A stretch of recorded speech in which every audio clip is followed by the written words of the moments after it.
जय श्री कृष्ण। नमस्कार दोस्तों, स्वागत है आप सभी का हमारे चैनल भक्ति ज्ञान में। दोस्तों, आज मैं आपको मकर संक्रांति की कथा सुना रहा हूँ। मकर संक्रांति के दिन सूर्य अपने पुत्र शनिदेव के घर जाते हैं। कहा जाता है कि इस दिन सूर्य की काले तिल के साथ उपासना करने से व्यक्ति को बहुत लाभ मिलता है। इसके अलावा मकर संक्रांति के मौके पर सूर्य देव और शनि देव की कथा पढ़ी या सुनी जाए तो शनि देव से काफी हद तक राहत मिलती है। मकर संक्रांति के त्योहार पर जप तप व दान करने का विशेष महत्व है। इस दिन किए गए दान का दोगुना फल मिलता है। ज्योतिष शास्त्र के अनुसार मकर संक्रांति के दिन सूर्य शनि देव के घर आते हैं। इस दिन सूर्य शनि की राशि मकर में प्रवेश करते हैं। पहले शनिदेव की राशि कुंभ थी, लेकिन जब सूर्य देव शनि देव से प्रसन्न हुए तो उन्होंने उन्हें एक और राशि यानी मकर राशि प्रदान कर दी। पौराणिक कथाओं के अनुसार सूर्य देव और शनिदेव में अच्छे संबंध नहीं थे। दरअसल इसका कारण था सूर्य देव का शनि की माता छाया के प्रति उनका व्यवहार। दरअसल शनि देव का रंग काला होने के कारण सूर्य देव ने उन्हें जन्म के दौरान कहा था कि ऐसा पुत्र मेरा नहीं हो सकता। इसके बाद से सूर्य देव ने शनि देव और उनकी माता छाया को अलग कर दिया था। जिस घर में वह रहते थे उसका नाम कुंभ था। सूर्य देव के ऐसे व्यवहार से क्रोधित होकर छाया ने उन्हें श्राप दे दिया था। माता छाया ने सूर्य देव को कुष्ठ रोग का श्राप दिया था, जिससे क्रोधित होकर सूर्य देव ने छाया और शनि देव का घर जलाकर राख कर दिया था। सूर्य देव के पुत्र यम ने सूर्य देव को उस शाप से मुक्त किया था। साथ ही उनके सामने मांग रखी थी कि वह उनकी माता यानी छाया के साथ अपने व्यवहार में बदलाव लाएं। इसके बाद सूर्य देव छाया और शनि देव से मिलने के लिए उनके घर पहुंचे थे।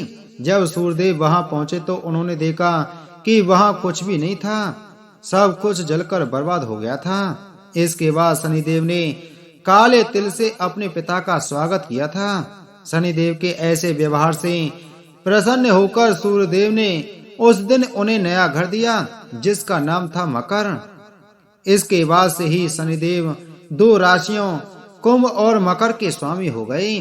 शनिदेव के इस व्यवहार से प्रसन्न होकर सूर्यदेव ने उन्हें यह भी कहा था कि जब भी वह मकर संक्रांति के मौके पर उनके घर आएंगे तो उनका घर धन धान्य से भर जाएगा, उनके पास किसी भी वस्तु की कमी नहीं रहेगी। साथ ही यह भी कहा कि इस दिन जो लोग भी मकर संक्रांति के मौके पर तुम्हें काले तिल अर्पित करेंगे उनके जीवन में सुख समृद्धि आएगी।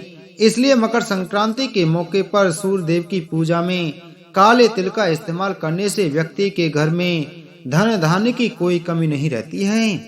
पौराणिक कथाओं के अनुसार एक प्रभावशाली कपिल मुनि थे।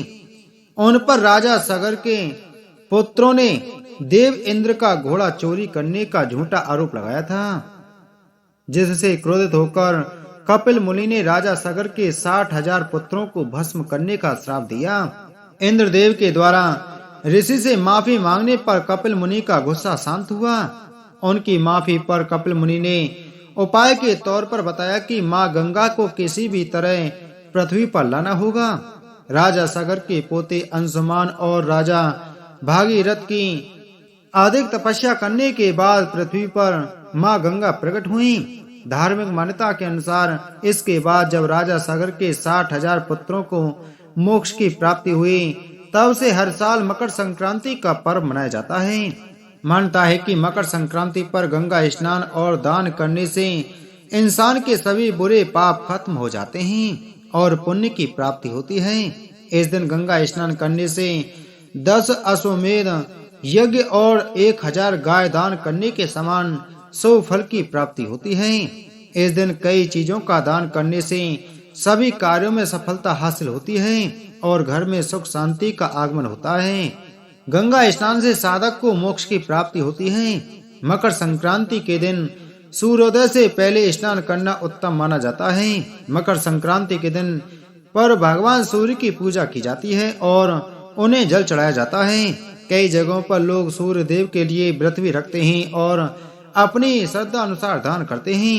मकर संक्रांति के दिन सुबह सूर्योदय से पहले उठकर नहाने के पानी में तिल मिलाकर नहाएं। इसके बाद लाल कपड़े पहने और दाहिने हाथ में जल लेकर पूरे दिन बिना नमक खाएं व्रत करने का संकल्प लें। सुबह के समय सूर्य देव को तांबे के लोटे में शुद्ध जल चढ़ाएं। इस जल में लाल फूल, लाल चंदन, तिल और थोड़ा सा गुड़ मिलाएं। सूर्य देव को जल चढ़ाते हुए तांबे के बर्तन में जल गिराएं। तांबे के बर्तन में इकट्ठा किया गया जल मदार के पेड़ में डाल दें। जल चढ़ाते हुए आपको इस मंत्र का जाप करना है, ओम गृहणी सूर्य आदित्याय नमः। इसके बाद मंत्रों से सूर्य देव की स्तुति करें और सूर्य देवता को नमस्कार करें। मंत्र ओम सूर्याय नमः, ओम आदित्याय नमः, ओम सप्तार्चिसे नमः, ओम सवित्रे नमः, ओम मार्तंडाय नमः, ओम विष्णवे नमः, ओम भास्कराय नमः, ओम भानवे नमः, ओम मरीचये नमः। इस दिन श्री नारायण कवच, आदित्य हृदय स्तोत्र और विष्णु सहस्त्र नाम का पाठ करना बड़ा ही उत्तम माना जाता है। भगवान सूर्य की पूजा करने के बाद तिल, उड़द दाल, चावल, गुड़, सब्जी, कुछ धन और अगर संभव हो तो वस्त्र किसी ब्राह्मण को दान करें। इस दिन भगवान को तिल और खिचड़ी का भोग लगाना चाहिए और ब्राह्मण को भोजन करवाना चाहिए। पौराणिक कथाओं के अनुसार मकर संक्रांति के दिन ही गंगा जी भागीरथ के पीछे पीछे चलकर कपिल मुनि के आश्रम से होते हुए सागर में जा मिली थी। इसलिए आज के दिन गंगा स्नान का विशेष महत्व है। मकर संक्रांति को मौसम में बदलाव का सूचक भी माना जाता है। इस दिन से वातावरण में कुछ गर्मी आने लगती है और फिर बसंत ऋतु के बाद ग्रीष्म ऋतु का आगमन होता है। कुछ अन्य कथाओं के अनुसार मकर संक्रांति के दिन देवता पृथ्वी पर अवतरित होते हैं और गंगा स्नान करते हैं। इस वजह से भी गंगा स्नान का आज विशेष महत्व माना गया है। महाभारत काल में भीष्म पितामह ने अपनी देह त्यागने के लिए मकर संक्रांति के दिन का ही चयन किया था। बोलो सूर्य नारायण भगवान की जय।